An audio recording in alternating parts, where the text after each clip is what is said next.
Bonjour à tous, dans cette vidéo on va étudier de manière expérimentale le tir oblique. Donc premier exemple qu'on a ici, lancer d'une balle par un canon. Alors on va regarder cette vidéo au ralenti, donc un ralenti de la vidéo.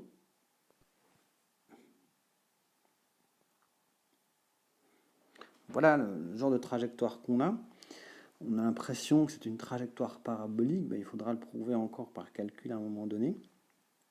Et donc ce que je vais faire, c'est utiliser un logiciel qui va me permettre de pointer la position de la balle en fonction du temps.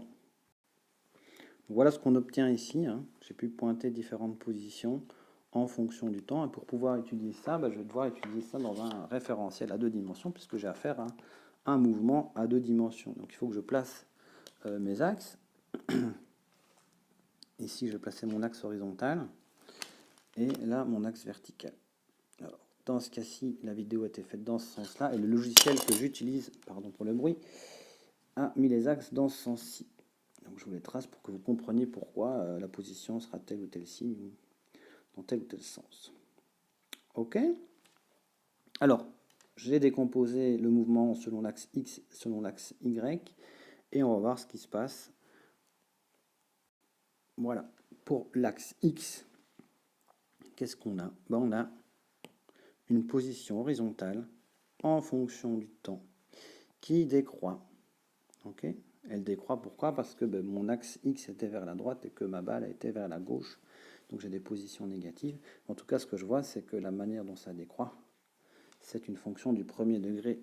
La conclusion que j'en tire, c'est que selon X, je vais avoir à faire un mouvement qui est un MRU.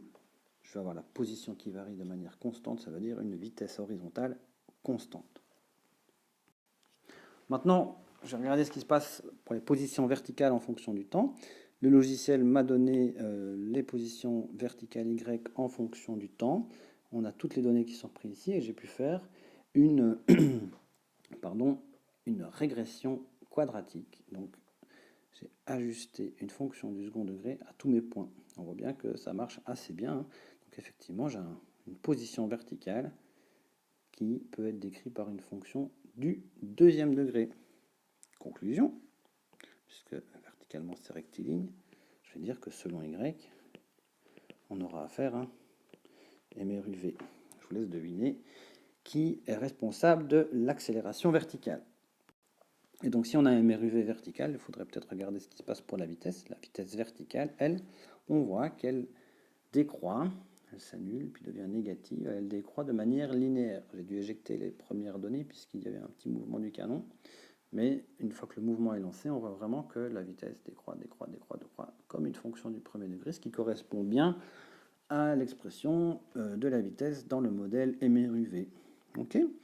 Le coefficient angulaire, ici, vous donnerait l'accélération, qui, je vous laisse deviner, est petit g. Je ne vous ai pas laissé deviner en fait. Allez, au revoir, à bientôt.